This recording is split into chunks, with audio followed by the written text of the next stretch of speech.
O maior problema para os alunos travarem na física, antes mesmo de porem a mão no papel, é o conceito. Devagar sobre física é um pouco mais difícil porque não é uma fórmula mágica, não há uma musiquinha para você decorar. Exemplificando o que eu disse, eu vou começar propondo um problema que existe há mais de 2.500 anos e só foi conseguir ser resolvido por volta de 1500. Aristóteles, na era clássica e com seus conhecimentos físicos, divagava sobre o conceito de força e movimento. Para ele, a força era inerente ao movimento e o contrário também valia. A velocidade era expressa através da força aplicada sobre esse objeto, o que ele chamava de ímpetus. Para muitas pessoas, isso pode até fazer um pouco de sentido, mas vejamos. Para uma bolinha, descendo a rampa inclinada, a força aplicada a ela é proporcional ao seu peso, mas não só por isso ela se movimenta. Tendo isso em mente, agora imagine que essa bolinha desceu essa rampa inclinada e está em um anteparo horizontal. E, sem considerar qualquer resistência ou atrito, tentamos descobrir em qual momento essa bolinha para.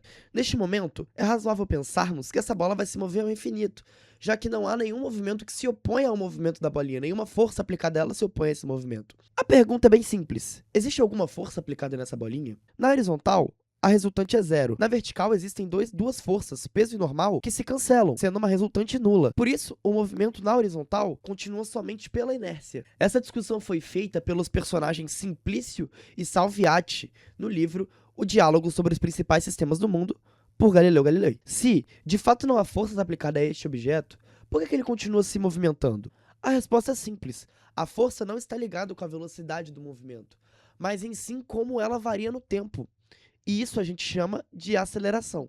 Então, mesmo que não haja uma aceleração nesse objeto, ainda pode existir uma velocidade, mesmo ela sendo constante. Depois do lançamento desse livro e da morte de Galileu Galilei, Newton foi responsável por terminar de formalizar essa lei. O estudo sobre forças impressas a um corpo, feito por Newton, culminou na primeira e numa das maiores leis de Newton, a lei da inércia. Todo corpo tende a se manter em repouso ou em movimento retilíneo uniforme caso não seja compelido a mudar o seu estado de movimento por razões de forças externas. Em outras palavras, se a resultante neste corpo for zero, o corpo se manterá parado ou em um movimento reto com velocidade constante. Eu já citei anteriormente, mas não posso deixar de falar de como Galileu Galilei foi muito importante para a física. Não só sobre as suas divagações e o início do princípio da inércia, mas também um outro princípio importantíssimo que ele denotou. Galileu postulou que, se dois movimentos perpendiculares entre si existiam o mesmo corpo, estes são independentes. De forma mais simples, se existir dois movimentos em direções diferentes, por exemplo, a vertical e a horizontal, esses movimentos serão independentes. Vamos mostrar isso de uma forma mais tangível. Um barco, na beira de um rio, está tentando atravessá-lo, e neste rio há duas situações. Situação A: o rio está completamente parado, e o barco só terá movimento na direção da outra margem. E a situação B: existe uma correnteza levando o rio para a direita, e o barco se movimentará com o remo ou com o motor em direção à outra margem. A pergunta é: qual desses movimentos levaria menos tempo?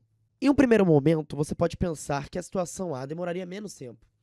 Mas não é verdade. Embora o movimento B seja maior, por ele também estar se movimentando para a direita, o tempo é o mesmo, porque a direção em relação à margem, ela é completamente perpendicular à direção da correnteza e não afeta em nada o movimento de remo. Todos esses exemplos são para justificar um único ponto. Na maior parte das vezes, o problema não está só na matemática, mas também no conceito.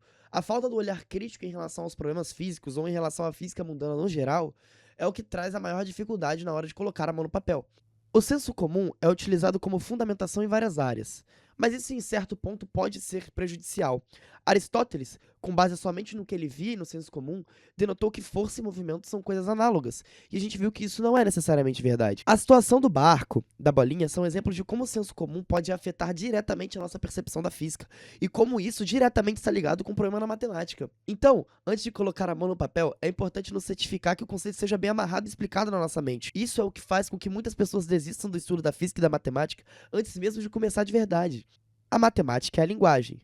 O conceito é como ela é contada. Não adianta querer começar a escrever sem nem saber o que você quer dizer. Se por algum acaso restou alguma dúvida ou alguma discussão que você queira levantar, os comentários estão abertos, eu responderei todos e fomentarei a discussão porque estamos aqui para isso. Muito obrigado e até a próxima.